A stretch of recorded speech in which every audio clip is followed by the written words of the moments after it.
Hey, welcome to Fireside Chats with Nyberg. My guest is Joe Furey. Hi. Thanks for sitting down next to the fireplace. You notice we have a nice ornament on the mantle tonight. So I want folks to get to know you a little bit, as I have since you've come to News 8. Oh, I have glasses up here in case people talk to us. Right, yeah, we need to. No one's talking yet. Oh, Maggie's watching. Maggie's on. Hello. Bring them on camera. Oh, well, hold on. We need to get to know Joe first. All right, so as a kid, did you love weather? Oh, yes. I ever since I guess I was 2 years old. Do you remember that? I don't remember it. I do know that I was told that I went out one evening. I guess I had gotten put to bed, and I went out, opened the front door, and I walked outside in the snow. That's not safe. It's Did you not have safe. Clothes on? I was in pajamas, but I was so just enamored with what was going on outside with the snow that I had to go outside. So really, your mom told you that? Yeah. So I was always to the window.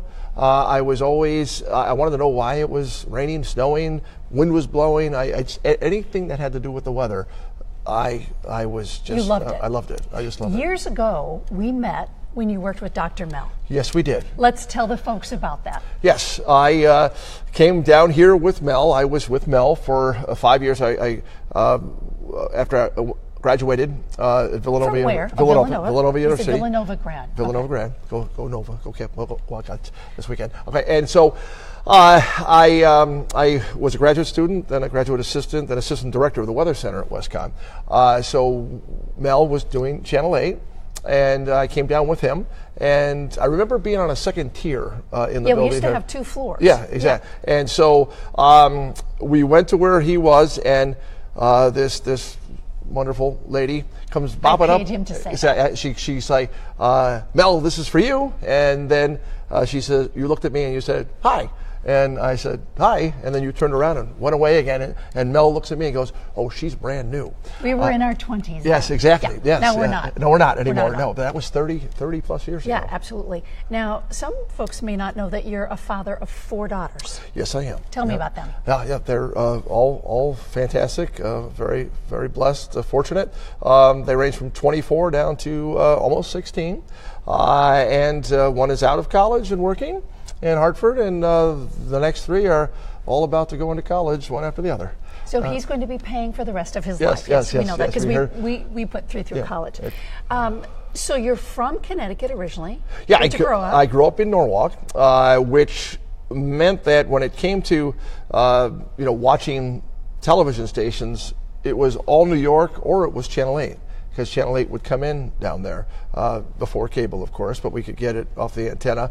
So my childhood memories go back to CBS in New York or Channel 8 in New Haven. So working here now is just a dream. You've been on the air 30-some years in this state. Correct. You also do some radio. Correct, yeah. I started radio when I started with Mel. We had many radio stations around the state. KC 101 was one of them. That was one of the first ones I started on in New Haven. WAVC, and many stations down the coast. So, I've done 34 years now. I guess we're going on 35 years. Yeah. What don't people know about you? I can run pretty fast. He can run really fast. See, that's great. I don't. For my size, people think I'm, first off, people think, if you haven't met me, think I'm short. I'm not. They all think we're short. Yeah. So I'm not that short. You're 7'2". 7'2". No, 6'2".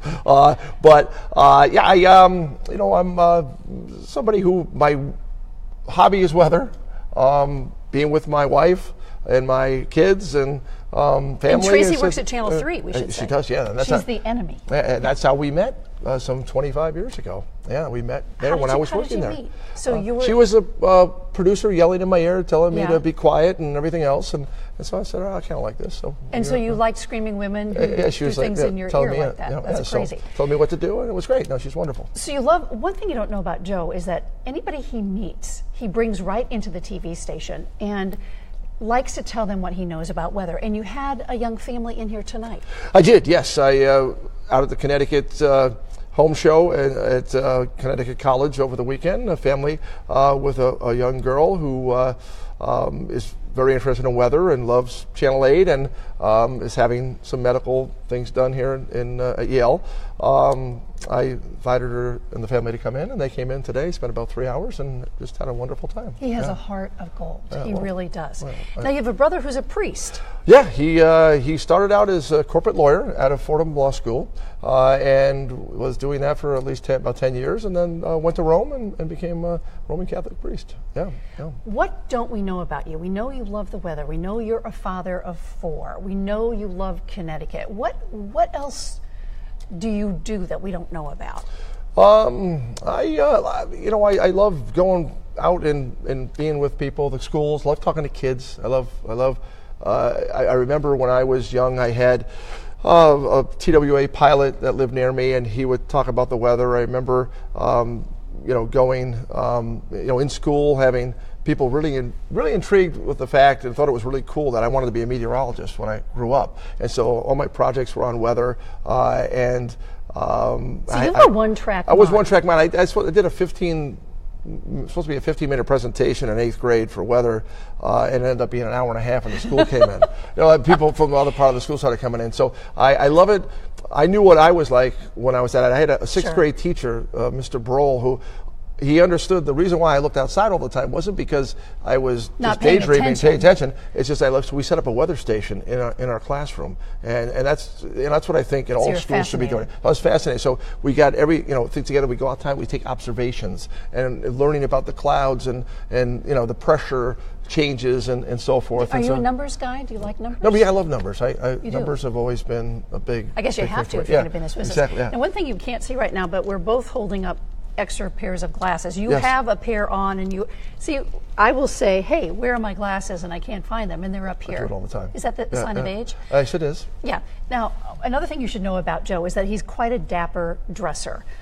He always has a little thingy right here, which is great. Well, I've learned from many good people in the past that have come ahead of me. A little moment in the scarf here. Yeah. And then he also has some blue socks on. Yeah, it's kind of sort of matching today. Yes. And they're light blue. Blue. He could stick his foot up there. Yeah, can you see that? Okay. Well, that's good. We can just do the fireside chat. Will you mind? Give us eyes the foot there since we're there. Well, Joe, anything else you want folks to know about you? And now that you've come down on the shoreline, Well, first off, I would love to thank you for welcoming me with open arms when I came here to Channel 8 6 months ago. You made me feel so comfortable. You're lovable. It's easy to do.